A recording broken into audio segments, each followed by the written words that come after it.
Assalamualaikum warahmatullahi wabarakatuh. Di sini saya akan menjawab soal UAS mata kuliah penanganan limbah hasil pertanian. Soalnya yang pertama itu salah satu upaya yang dilakukan untuk meminimalisir limbah adalah dengan menerapkan 6R. Saya jelaskan tentang 6R. Yang pertama yaitu reduce. Berarti kita mengurangi penggunaan bahan-bahan yang tidak bisa bahan-bahan yang bisa merusak lingkungan. Reduce juga berarti mengurangi belanja barang-barang yang sekiranya tidak terlalu dibutuhkan. Dan yang kedua itu reuse. Reuse sendiri berarti pemakaian kembali, seperti contohnya memberikan baju-baju bekas Anda ke yatim piatu. Mungkin Anda mempunyai baju bekas yang sudah tidak terpakai, mungkin itu bisa diberikan kepada teman atau siapapun yang membutuhkan baju tersebut, jadi tidak terbuang sia-sia. Yang selanjutnya yaitu recycle.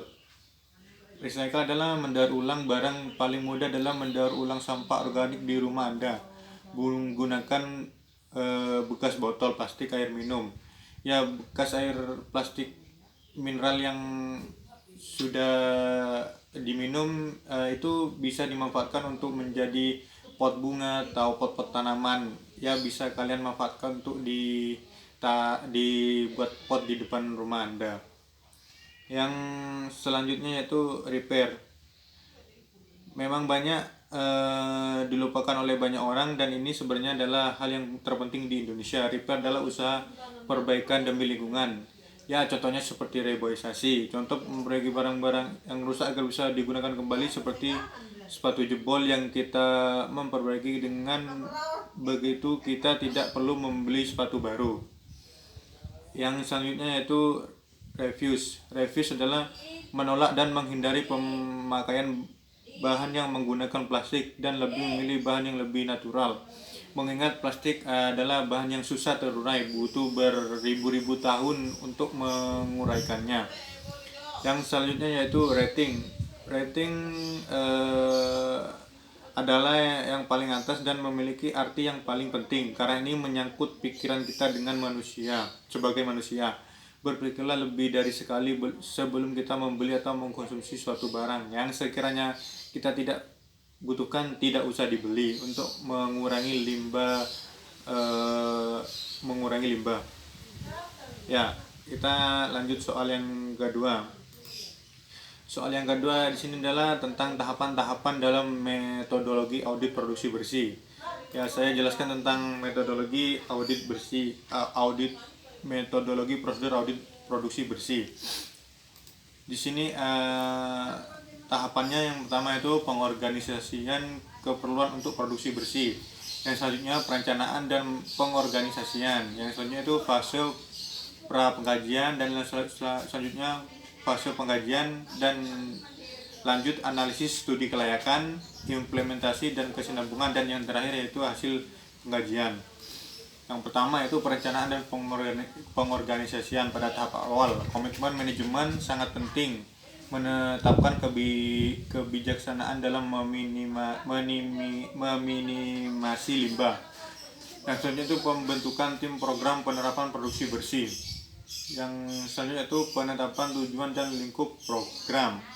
Yang keempat yaitu mengidentifikasi sumber pencemar.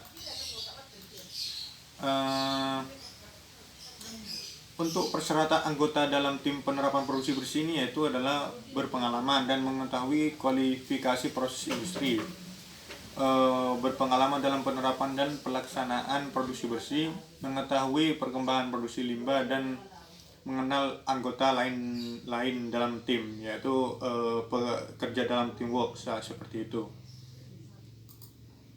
Yang selanjutnya yaitu penetapan tujuan dan lingkup program penerapan produksi bersih.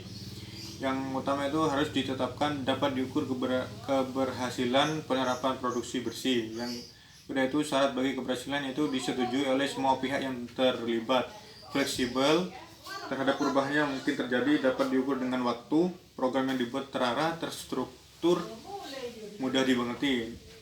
Yang selanjutnya itu dengan komitmen awal perusahaan dapat dilaksanakan dengan metode yang ada.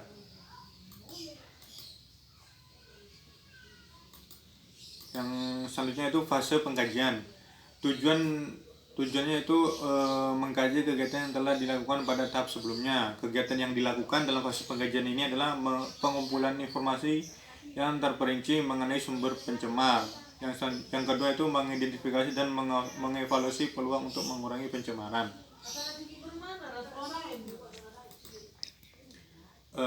Pada fase pengkajian ini, produksi bersih yang baik meliputi menyajikan semua informasi yang tersedia pada unit operasi bahan baku, produksi air, penggunaan energi, menjelaskan sumber, kuantitas dan jenis limbah yang timbul, mengidentifikasi di mana terjadi proses inefisiensi dan wilayah yang terdapat kesalahan dalam hal manajemen. Yang selanjutnya itu dalam analisis kelayakan, yaitu ada 3, yaitu kelayakan teknis, kelayakan ekonomi, dan implementasi. Pada kelayakan teknik, proses, kesesuaian operasi dan produksi dengan komoditas yang ada, peningkatan efisiensi proses, dan kelayakan teknik pada peralatan, yaitu yang paling penting ketersediaan tempat, perawatan mesin. Demi kelanjutan suatu proses produksi. Itu yang kedua itu kelayakan ekonomi. Tujuan untuk menentukan apakah program produksi bersih dapat terus dilanjut atau tidak. Yang itu menggunakan metode standar yang sudah biasa digunakan dalam perhitungan keuangan. Ya, seperti perhitungan MPV, IRR, BC ratio, RC ratio, ya BEP, ya seperti itu. Yang selanjutnya itu implementasi.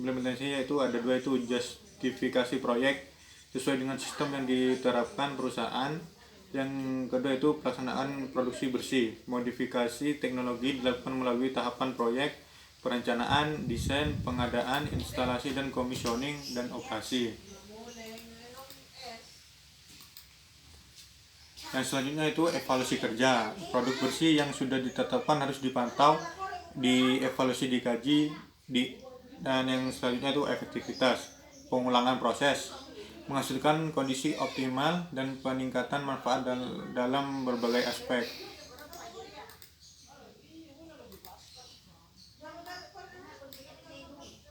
Yang selanjutnya yaitu ini memasuki tahapan terakhir. Pada tahapan ini itu membuat laporan ringkas, yaitu isi dari laporan ringkas tersebut itu pendahuluan, prosedur, deskripsi perusahaan, deskripsi proses, evaluasi data, dan diskusi hasil.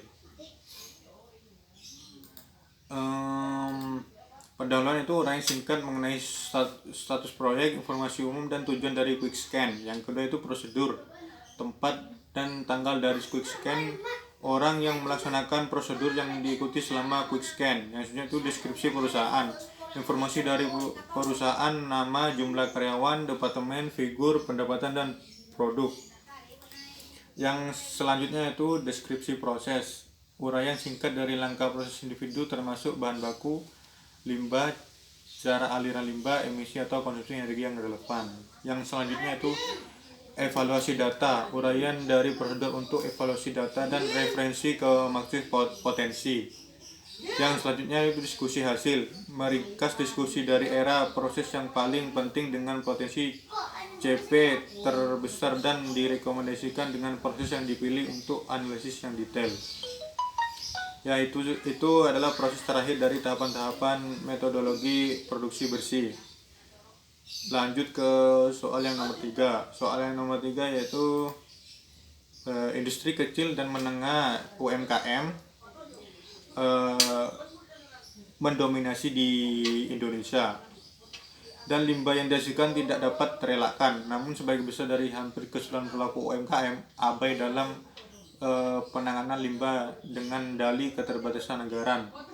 Apabila Anda ditunjuk sebagai Menteri Perindustrian, langkah apa yang akan Anda lakukannya? Jika saya menjadi seorang Menteri Perindustrian, langkah pertama yang saya lakukan yaitu dengan melakukan penyuluhan terhadap ke semua pelaku UMKM. Ya, kita mengedukasi, memberikan tahu cara gimana mengolah limbah agar tidak mencemari lingkungan. Yang kedua, jika masih ada pelaku UMKM yang abai terhadap eh, terhadap yang tidak peduli dengan lingkungan, yaitu dengan cara dia abai terhadap limbah yang mereka hasil dari produksi mereka, maka saya akan bertindak tegas dengan memberikan sanksi. Ya, yang terakhir yaitu dalam eh, dalam masalah ini menurut saya yang paling penting itu mindset. Jika mindset kita dan semua masyarakat itu memiliki kesadaran penting terhadap lingkungan, maka tidak akan terjadi yang namanya pencemaran lingkungan. Ya, mungkin itu yang bisa saya sampaikan dalam menjawab soal-soal ujian akhir semester genap ini.